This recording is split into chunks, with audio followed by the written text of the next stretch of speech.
प्राचीन काल में चंपक नगर में वैखानस नाम के एक धर्मपरायण राजा राज्य करते थे।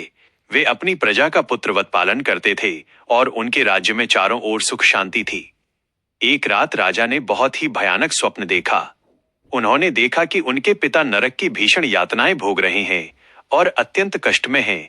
स्वप्न में उनके पिता उनसे गिड़गिड़ाकर कह रहे थे, हे पुत्र, मैं नरक की आग में जल रहा हूं, मुझे इस कष्ट से मुक्त कराओ।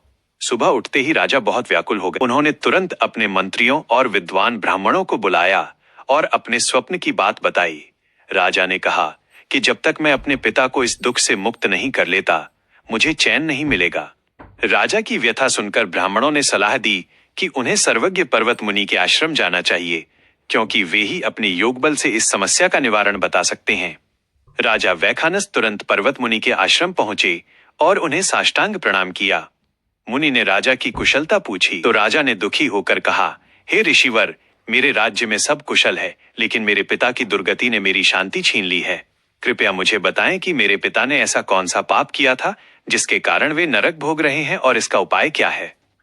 पर्वत मुनि ने अपनी आंखें बंद की और गहरे ध्यान में चले गए। अपने दिव्य चक्षुओं से उन्होंने राजा के पिता के पूर्व जन्म के कर्मों को देखा।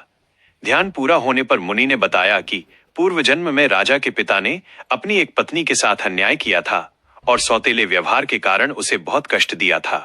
इसी पाप के कारण वे नरक में यातनाएं झेल रहे हैं। राजा ने हाथ जोड़कर इसका उपाय पूछा।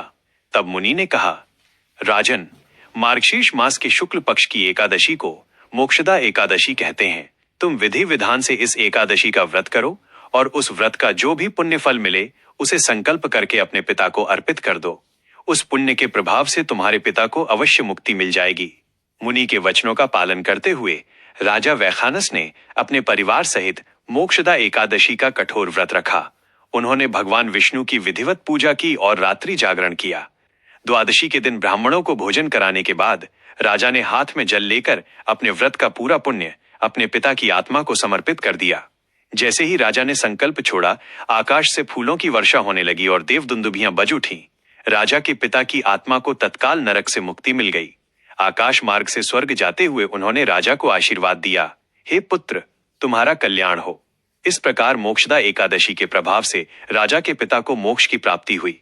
जो भी मनुष्य श्रद्धा पूर्वक इस कथा को पढ़ता या सुनता है और मोक्षदा एकादशी का व्रत करता है, उसके पूर्वजों को मोक्ष मिलता है और उसके स्वयं के पापों का नाश हो जाता है।